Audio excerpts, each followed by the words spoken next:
Good morning students. आज मैं आपको हिंदी फर्स्ट का पार्ट 7 निष्ठुर अनुकंपा पढ़ाने जा रही हूँ, जिसके लेखक हैं काका कालेलकर। ठीक है। इस कहानी में आपको ये बताया गया है कि दिखावा या खानदान के नाम से कुछ नहीं होता जब तक आप खुद कुछ नहीं करेंगे। आपका पुराना खानदान कितना भी अच्छा हो, लेकिन अगर आपने कुछ नहीं किया तो वो खानदान, वो परिवार की इज्जत नहीं बनी रहती है। उसके लिए आपको भी कुछ करना पड़ता है। ठीक, इसमें जिस तरह से बताया गया है कि शान और शौकत का झूठा दिखावा करने का परिणाम क्या होता है। आपने शान और शौकत के चक्कर में कि हम कोई छोटा काम नहीं कर सकते, हम तो बहुत बड़े खानदान के हैं, तो वो हमारे लिए ही मुश्किल का कारण होता है। इसलिए अपनी झूठी शान और शौकत को आपको किनारे रख कर अपने लायक जो काम है वही करना चाहिए। किसी को सही राह दिखाने के लिए हम क्या प्रयास कर सकते हैं? अगर हमें किसी को ये बताना है कि तुम्हें ये काम करना है और वो काम नहीं करना चाह रहा है, तो हमें कोई ना कोई ऐसा प्रयास करना चाहिए कि वो काम करे जिससे उसकी भलाई हो, उसके परिवार की भलाई हो। अपना सच्चा हितैषी हम किसे मानेंगे? जो हमारे लिए हर समय अच्छे से अच्छा प्रयास करे, हमारी भलाई के बारे में सोचे, चाहे वो हमें थोड़ा बहुत उससे नुकसान पहुंचा रहा हो, लेकिन थोड़ी देर बाद हमें ये एहसास होगा कि वो नुकसान भी हमारी भलाई के लिए था। ठीक है। अब देखिए, काका कालेलकर ने प्रस्तुत कहानी में दिखाया है कि खानदान की इज्जत बचाने के नाम पर चारों भाई कोई काम काज नहीं करते। उनका घर आया अतिथि ये स्थिति देखकर उन्हें सबक सिखाता है। वह उनकी मामूली सी आय का स्रोत ही नष्ट कर देता है। अतिथि की ये निष्ठुरता उनका जीवन ही बदल देती है। यानी उनके बच्चे जिनकी शान और शौकत की वजह से वो कोई किसी के यहाँ काम नहीं करते थे कि परिवार की इज्जत का क्या होगा, हम तो बहुत बड़े खानदान के, हम किसी के यहाँ काम करने जाएंगे तो लोग क्या कहेंगे। लेकिन इस वजह से वो बहुत गरीबी झेल रहे थे। एक चोरी छिपे लोगों के यहाँ इस तरह से अपना परिवार का बसर कर रहे थे, जिसे देखकर उनके एक रिश्तेदार को बहुत खराब लगा। उसने कहा कि नहीं, इनकी ये हिचक दूर करनी पड़ेगी कि ये खानदान के इज्जत के नाम पर काम नहीं करते। इसलिए उन्होंने क्या किया, कैसे किया, इस कहानी में आज हम आगे पढ़ेंगे। देखिए, इसमें क्या कहा गया है। कहानी शुरुआत है। किसी शहर में एक कुलीन माने अच्छा परिवार रहता था। उसमें 4 भाई थे। परिवार की जायदाद और धन दौलत बर्बाद हो चुकी थी। भाई, पुरानी जमीन जायदाद जो थी वो ख़त्म हो चुकी थी, बर्बाद हो चुकी थी। चारों भाई हुनरमंद और पढ़े लिखे थे। अच्छे परिवार के थे तो हुनरमंद भी थे, कोई ना कोई सबको कोई काम आता था, और पढ़े लिखे भी थे। फिर भी वे अपनी खानदानी इज्जत के कारण कहीं कोई भी नौकरी चाकरी का काम धंधा नहीं कर पाते, क्योंकि उन्हें ये लगता था कोई हमारी खानदान और इज्जत को जानेगा तो क्या होगा कि इतने बड़े खानदान के लोग ऐसा काम कर रहे हैं। घर की गरीबी दिनों दिन बढ़ रही थी। घर की स्त्रियों के आभूषण भी लुके छुपे कम दामों में बेच चुके थे। आखिर वह स्थिति आई कि जब घर में कुछ भी ना बचा और खाने पीने की लाले पड़ने लगे। अब क्या किया जाए? उनके घर के पास बगीचे में सहजन का एक पेड़ था। उनके बगीचे में एक सहजन, जो आप लोग जानते हैं लंबी लंबी सी होती है, उसका एक पेड़ था। उसके फलने का मौसम था। लंबी लंबी और हरी हरी सहजन की फलियां डालियों में लटक रही थी। जब शाम हो जाती और चारों तरफ कुछ सन्नाटा छा जाता तो उन चारों भाइयों में से कोई एक उस पेड़ पर चढ़ जाता और फलियों को तोड़कर नीचे गिरा देता। कुछ रात बीते एक कुंजड़िन जो सब्जी बेचने वाली होती हैं उन्हें कहते हैं, सहजन की फलियां खरीद कर ले जाती और इससे जो थोड़े पैसे मिल जाते हैं उन्हीं से उनके परिवार का निर्वाह होता, यानी पालन पोषण होता। निर्वाह मतलब पालन पोषण, गुजर बसर होता। दिवाली के बाद एक दिन उनके एक रिश्तेदार उनके घर आया। उसे इन लोगों की बुरी दशा की जानकारी न थी। जब भोजन तैयार हुआ तो बड़े भाई ने बहाना बनाया, आज मेरा सोमवार का व्रत है, मैं खाना नहीं खाऊंगा। दूसरे ने कहा, मेरे पेट में दर्द उठ रहा है, डॉक्टर ने खाने को मना किया है। तीसरे भाई का कहना था कि उसे अपने दोस्त के घर दावत में जाना है, अतः वह शरीक नहीं हुआ, यानी शामिल नहीं हुआ उसमें। सबसे छोटा भाई घर में आए हुए मेहमान के साथ खाना खाने बैठा। 2 थालियां लगाई गईं। जब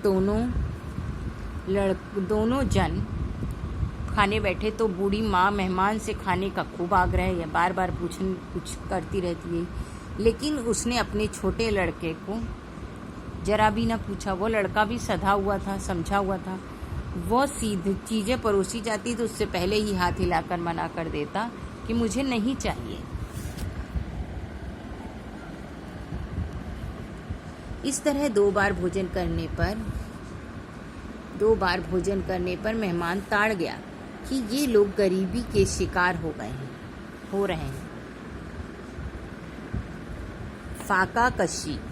फाका कशी भूखों मरने के मारे घर की हालत खराब है, खाने पीने की तकलीफ बढ़ गई है, फिर भी इन्हें फिक्र नहीं है क्योंकि ये लोग कोई काम नहीं कर रहे हैं। उसकी सबसे बड़ी परेशानी थी कि घर में इतनी कमी है लेकिन ये लोग कोई काम नहीं करते, इसलिए उन्हें फिक्र भी नहीं है। किस तरह उस रात का खाना खाकर वह मेहमान बरामदे में सो गया। सोने का ढोंग करने लगा, यानी बहाना करने लगा, रचने लगा। करीब 10 बजे रात को वह कुंजड़िन आई, सब्जी बेचने वाली। बड़े भाई ने बड़ी सावधानी से बिल्ली की तरह दबे पैर से पेड़ पर चढ़कर सहजन की काफ़ी फलियां तोड़ी। बिल्ली की तरह माने चुपचाप बिना आवाज़ के दबे पांव पेड़ पर चढ़कर सहजन की फलियां तोड़ी। कुंजड़िन जानती थी कि इस वक्त इनकी गरज है, वो जो दाम देगी वही ले लेंगे, ज़्यादा पैसे उससे ना मांगेंगे। जब बड़ा भाई टोकरी में सहजन की फलियां लेकर कुंजड़िन के पास आया तो उसने कम दाम दिए और कहा, आजकल सहजन की मांग नहीं है, मुझे भी बाजार में लाभ नहीं मिलता। अब मैं तुमको पहले की तरह ज़्यादा कीमत नहीं दे सकती। तुम्हारी गरज हो तो दाम लो, नहीं तो मैं चली। गरज में तुम्हारी ज़रूरत हो तो। बड़े भाई ने मुंह पर हाथ रखकर कहा, यानी चुप रहकर, जितना देना चाहो दो, मगर जोर से मत बोलो। बरामदे में हमारे मेहमान सो रहे हैं, जाग जाएंगे। कुंजड़िन सब्जी वाली ने इस मौके का लाभ और उठा लिया, उन फलियों के दाम और भी घटा दिए। लाचार होकर बड़े भाई को उतने ही पैसे लेने पड़े जितने कुंजड़िन ने दे दिए। कुंजड़िन चली गई। 4 पाइयों पर सब लोगों के जोर जोर से खर्राटे सुनाई पड़ने लगे। एकमात्र मेहमान अब भी जाग रहा था। वह दूरदर्शी तो था ही। उसने सोचा, दूरदर्शी माने दूर तक की सोच रहा था कि आज तो ये लोग काम कर रहे हैं, आगे क्या होगा, ये फल जब नहीं आएगा, इसका मौसम चला जाएगा। उसने सोचा कितना अच्छा है, प्रतिष्ठित मतलब नामी, जिसका लोग नाम है, बहुत इज्जत है, खानदान है, झूठी बनावटी इज्जत के ख्याल से ये नौजवान लड़के खाने पीने की तकलीफ बर्दाश्त कर रहे हैं, यानी अपनी झूठी इज्जत की, अरे हम काम करेंगे तो लोग क्या करेंगे, अरे अपनी इज्जत से ज़्यादा पहले अपनी भूख देखनी चाहिए, अपनी ज़रूरत देखनी चाहिए। वो सब छोड़ के ये लोग बस ये देख रहे हैं, खाने पीने की तकलीफ को बर्दाश्त कर रहे हैं, जबकि ये लोग काम कर सकते हैं और इस मामूली सहजन के पेड़ के भरोसे अपना गुजारा कर रहे हैं। वो चुपचाप उठा, बरामदे के एक कोने में पड़ी कुल्हाड़ी उठाई और बिना किसी आहट के सहजन के पेड़ के पास पहुंचा और पेड़ को जड़ के पास से काट कर धरती पर गिरा दिया। फिर पाँव फटने से पहले ही नीम अंधेरे में मेहमान उस घर से चल दिया। नीम अंधेरे में मतलब नीम के अंधेरे में वो चल दिया। सवेरा हुआ। बड़े भाई ने उठकर देखा कि मेहमान बरामदे से गायब है और बगीचे में सहजन का पेड़ कटा पड़ा है। घर को सहारा देने वाले किसी बुजुर्ग के मरने से जो मातम छा जाता है, वैसा ही उस परिवार पर छा गया। चारों भाइयों की माँ कहने लगी, यह दुष्ट मेहमान कहाँ से आया था? यह रिश्तेदार नहीं, मेहमान नहीं, हम पिछले जन्म का हमारा दुश्मन था। अगर इसे हमारी बुरी हालत पर तरस आ रहा था तो चुपचाप हमारे घर 8-10 मन अनाज का भेज दिया होता। हमारे परिवार के एकमात्र सहारे सहजन के पेड़ को इसने क्यों काट डाला? बड़े भाई ने माँ से कहा, अम्मा, जब तक हमारा बस चला, घर की पुश्तैनी यानी पुरानी चीज़ें, पुश्तैनी चीज़ों ने इज्जत बचाई।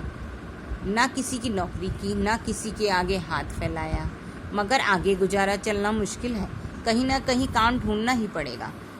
उस बस्ती में चारों भाइयों की अच्छी इज्जत थी। अपने खानदान और अपनी ईमानदारी के लिए वे काफ़ी प्रसिद्ध थे। जहाँ जाते वहीं लोग उनको अच्छा बर्ताव करते, बर्ताव माने व्यवहार करते। एक बड़े धनी मानी सज्जन ने बड़े भाई को अपने यहाँ नौकरी पर रख लिया।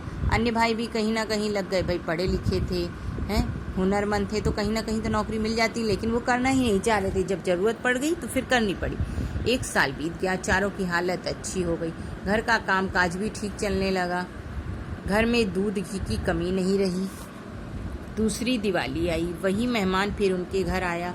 उसने कबूल किया कि आंगन का वह पेड़ उसी ने कुल्हाड़ी से काट गिराया था। उस कठोर कर्म के पीछे उसके दिल में नेक नियति यानी अच्छी नियत थी, कोई खराब इरादा ना था। घर के लोग भी यह अच्छी तरह जान गए थे।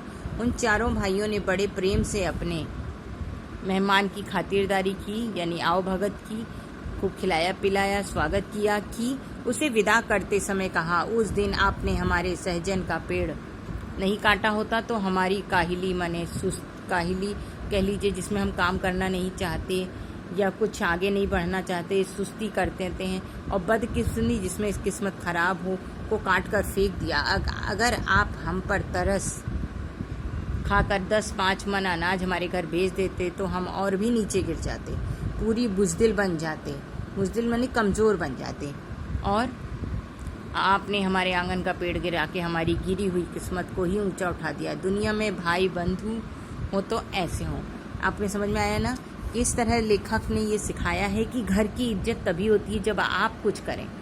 इज्जत तब नहीं होती कि जब आप कुछ ना करें। ठीक है, अब इस पाठ के आपको कठिन शब्द ढूंढ के लिखने हैं और शब्द अर्थ तो आपको मालूम है कि जो अलग कलर से लिखे हुए हैं उनके अर्थ पाठ में नीचे लिखे हुए वो आपको लिखने हैं। ठीक है, आज आपका यही है।